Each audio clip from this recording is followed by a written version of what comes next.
Hello and welcome to video number 4. We're going to talk about where do they hang out. Now, you had a brief idea by looking at the page likes, but what we want to do is we want to dig further and take a look at how people are engaging with different pages that are similar affinities. So what we're going to do is we're going to go to these pages, we're going to review the content, the images, what people are reacting to, and how they are commenting. All right, so let's go ahead and do that right now. Okay, so we're back to the Facebook Audience Insights, and what you want to do is simply go back to the page likes page. And what we want to do is look at the top categories. Now, what Facebook has done here is it gives you an idea of all the things that the audience is interested in. So, for example, what media or news company do they listen to or look at? What are they interested in terms of publishers? It says boutique stores. What do they go to in terms of shopping?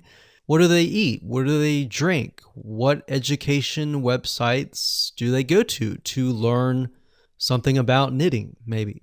Where do they go for games and toys? What websites do they visit? So now, these may not necessarily be related to knitting, but it will give us an idea of where they go to hang out.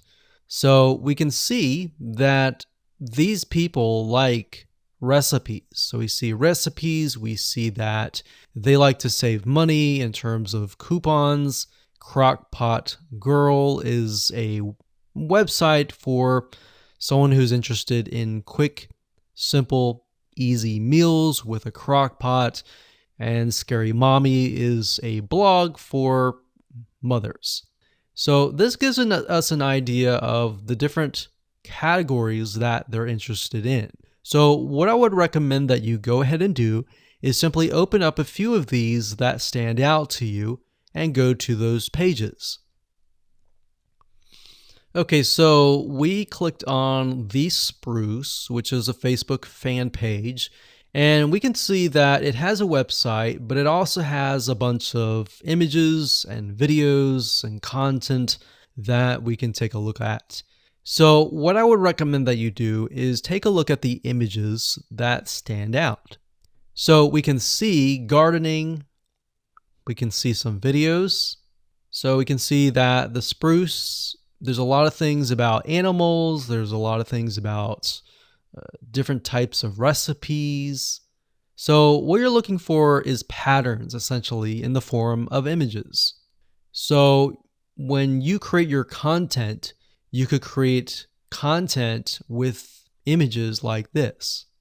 And it doesn't necessarily have to be related to knitting. What we're simply trying to do is engage the audience.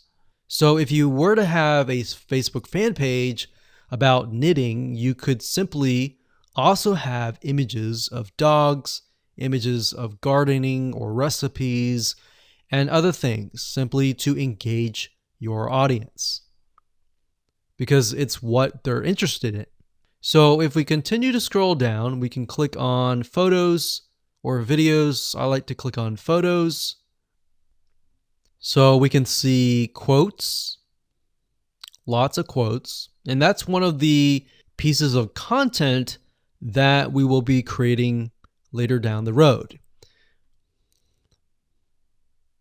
So we're just simply scrolling through and taking a look at the images, and we can see there are tons and tons and tons and tons of images with quotes, and most of these are simply blue background with words on top.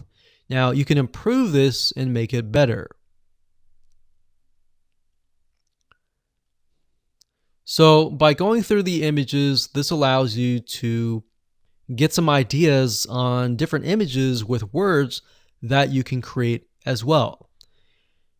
Now, what we want to do now is take a look at perhaps the images that are getting a lot of engagement. So for example, We can see this one here has about 45 likes, 388 comments.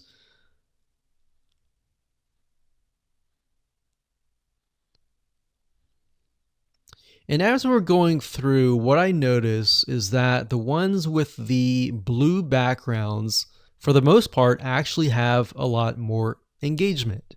And that's interesting. So let's go to another page. So this one's called Parents. So this gives us an idea that the people that we're targeting, we saw that earlier, it was 88% women.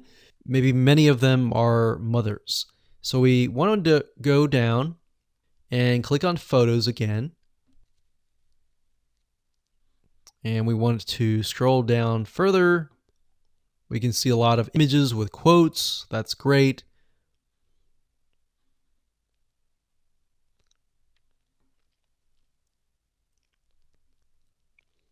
And if you find an image that is getting a lot of likes and comments, you can look at them and maybe not necessarily plagiarize or copy, but find a really good image that fits this and perhaps rewrite the quote. So what we're doing here is we're not necessarily copying, but we're finding what works and simply creating the content based upon that. So what you want to do is you want to go through all of these different pages and do what we are doing right now. Jot things down on notepad or paper and get an idea of what different images you want to use.